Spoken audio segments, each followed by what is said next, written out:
The Leica M is an elusive camera. I'll admit that for me, the Leica M mostly lived on the screen. Honestly, it was a pretty rare day to see one out in the wild. In fact, I can't even recall ever seeing a Leica M camera out in the wild until I was traveling during the pandemic. So during the lockdown, my family and I set out on a 7-week road trip around several national parks out here in the West. And at the time, I was shooting my Sony a7R III and a wide range of GM lenses. I mean, that was my kit back during that time. And while I was in Grand Teton National Park out at the barns one morning, an older man walked up and he was holding a Leica M camera. I mean, of course, it's incredibly recognizable. The man walked over pretty close to where I was standing, and we began to strike up a conversation about our mutual love for Leicas, even though I had never really even seen one in person. And at that point, he fired off a few very intentional shots, and then he left. And that was my first time really ever seeing somebody with a Leica M rangefinder camera out in the wild.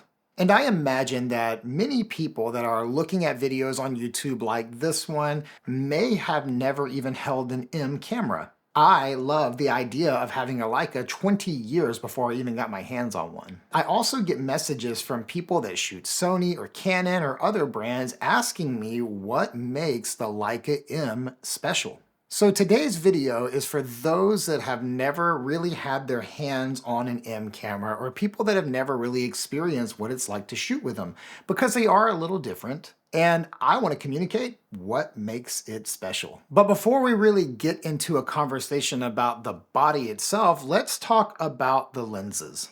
Leica has used the same M mount for 70 years. That means there are generations and decades upon decades of lenses available for you to shoot on. And regarding the bodies, the very first Leica that came out in 1954 was the M3.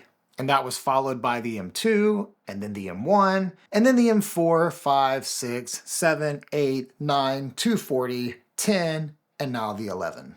And of course, many variants and versions along the way. But any M mount lens will work on the 1954 camera as well as the 2024 camera.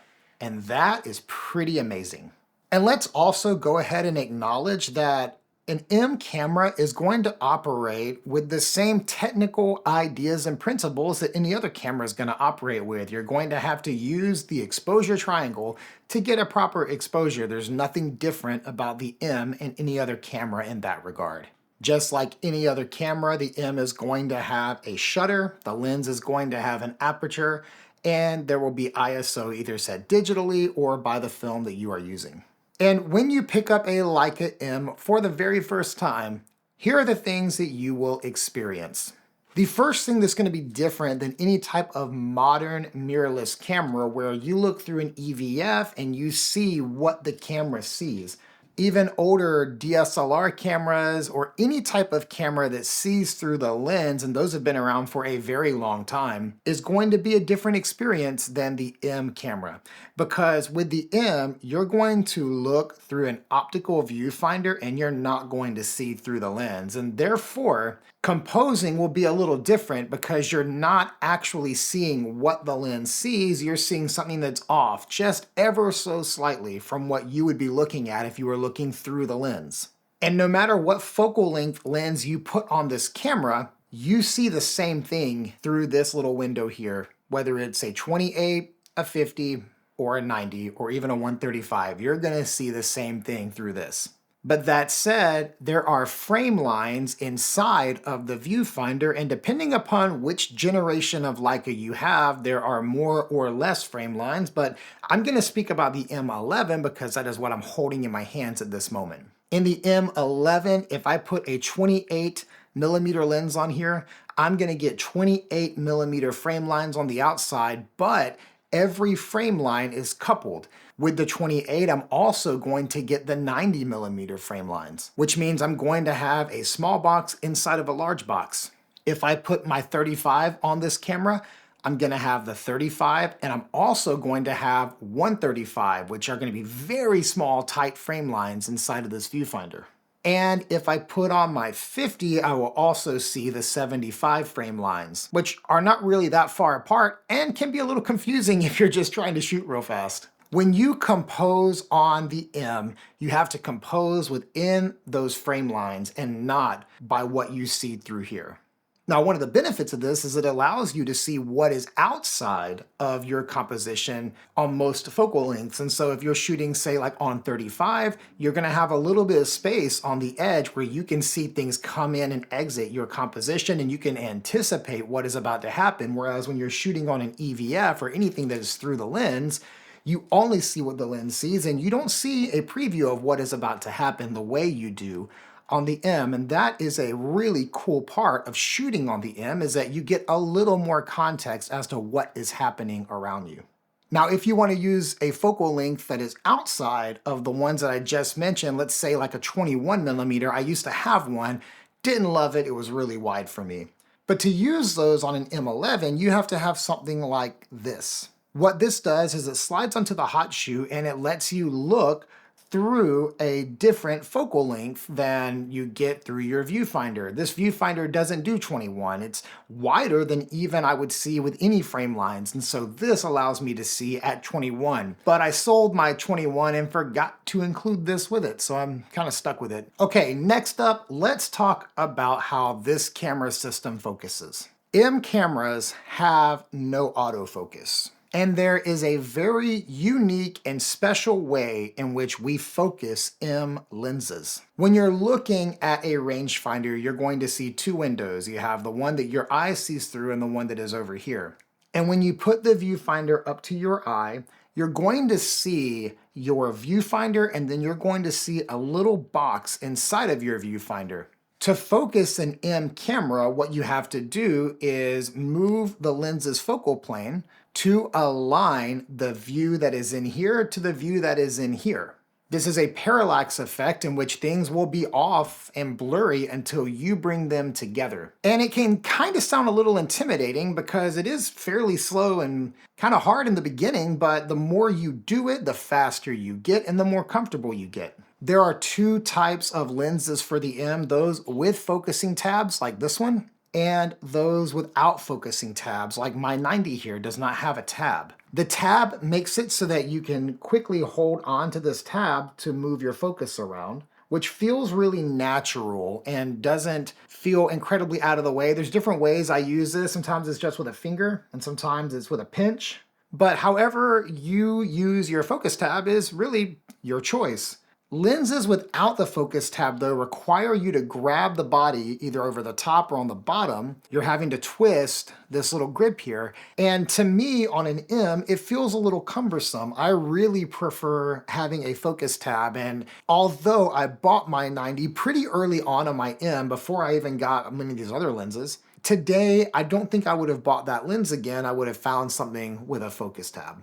And here's another really great benefit to using a focus tab is that you can kind of get an idea of where things focus based upon your common apertures and using almost like a clock system. Like this is 6 o'clock, this is 3 o'clock, this is 9 o'clock. So I kind of think of it as having like position 1, position 2, position 3, and then the little times in between it. This is just how my brain makes sense of it very quickly and easily. I kind of learn where 5 o'clock is. But you just kind of get a feel for like about where things should be before you go out and shoot them. Okay, let's go back to the viewfinder. Because I've mentioned that you see the same thing no matter what lens you're using and you don't look through the lens. And I've mentioned the frame lines, but there's another thing that you're going to experience in the viewfinder that you would experience in any viewfinder, but the Leica system does it very elegantly. And that is how the light meter works. If you have a Leica with a light meter, and I have one on all of mine, I have the M8, the M6, and the M11. The M11 being a very different type of light meter because it is metering off the sensor, whereas these two are going to be metering off of a spot. But the meter in all of the Leica cameras is very elegant and simple. You will always have a red dot in the middle when your exposure is correct. And then there are two triangles, one on the right pointing to the left and one on the left pointing to the right. And those triangles will tell you whether you are underexposed or overexposed, and you just finesse your exposure triangle until you get that dot in the middle. Or in some other cases, just two arrows pointing into the middle. Depending upon your version of your Leica, you may have a slightly different experience, but that's really all there is to it. Of course, on digital cameras, you can put your camera in different automatic modes, and so you don't even have to think about this. You can just use exposure compensation and make it happen. Modes like aperture priority, ISO priority, or both. But there will never be an autofocus, and so you still have to focus even if you're shooting in automatic modes on the M camera. And let's just pause a quick minute to say that if you are enjoying this video and you're finding this kind of information helpful for you, be sure to like and subscribe to this channel. I post 2 videos a week unless something goes horribly wrong. Okay, now we're going back to the lens. Now, this isn't unique for Leica, but the rangefinder is really built around the concept of zone focusing. On every Leica lens, as well as lenses from many other cameras and camera systems, you're going to see a range of numbers and scales on top of the lens. You can watch plenty of videos about how to zone focus, but essentially when you choose an aperture, you get a range between 2 marks that tell you how far something has to be in focus, and the range of focus that'll exist in that. For instance, if I put this 35 Summilux at f8, then I can put my f8 at 8 feet on the close side, and it'll go all the way to infinity on the far side. So what that tells me is if I want to go out and shoot anything that's further than 8 feet away, will be in focus or close enough to be in focus without pixel peeping, that I can just shoot and not even have to look through the viewfinder. This is what many Leica photographers would consider to be their version of autofocus. The wider your lens, so for instance like my 28 here, it is much easier to zone focus because you get a wider range before things get out of focus. The final thing I want to talk about regarding the Leica M experience is the camera's design. If we were to just quickly compare my M6 and my M11, you really don't see much differences, even though these cameras are about 40 years apart. For the most part, they are very much the same philosophical design. And that's one thing I love about the Leica experience. No matter what generation of camera you're shooting, you can grab a camera from another generation, and it's kind of like playing guitars. You can pick up an old guitar or a new guitar, and you know how to play your guitar.